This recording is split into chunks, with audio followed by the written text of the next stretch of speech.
I'm Victoria Baucom Berkeley, and I'm the CEO of Riches of the Earth Organic Farm.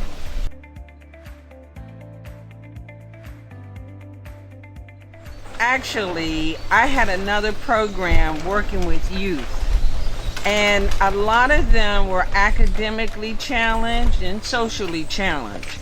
And I wanted to have them have a opportunity to make money, and I learned that St. Kitts had this fertile soil. So I said, well, we need to teach them agriculture.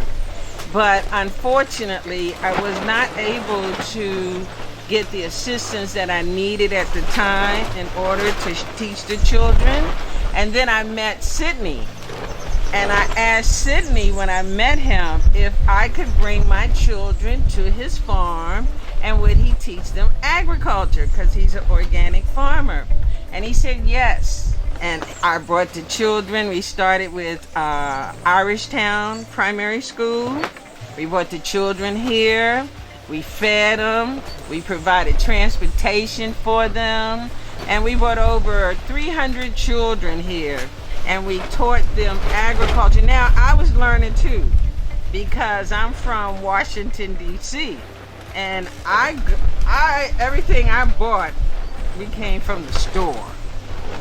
So, being with Sydney, of course, I learned. And I loved it because I could grow my own food without chemicals.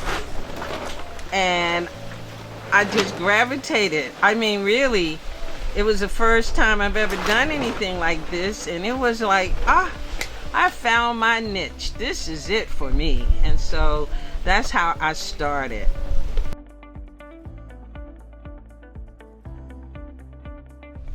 When I first moved here, I could throw a seed in the ground and it would grow. I mean, of course, we were using organic and heirloom seeds, but it would grow wherever I would place those seeds, right? All of a sudden, things are more difficult to grow.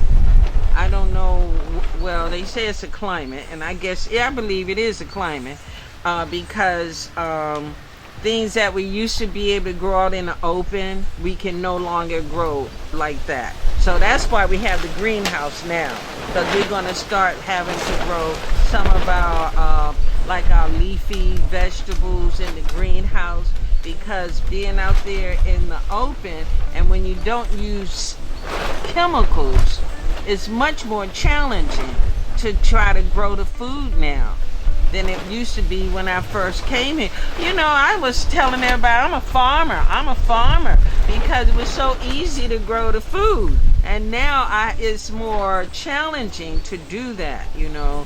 Another thing, as far as being a woman, even though you have some women who are really doing great in agriculture, but overall, we are still overlooked a lot. It's still pretty much a man's world. You know, it's like we are the supporting cast. You know, this supply chain problem is also affecting us as well.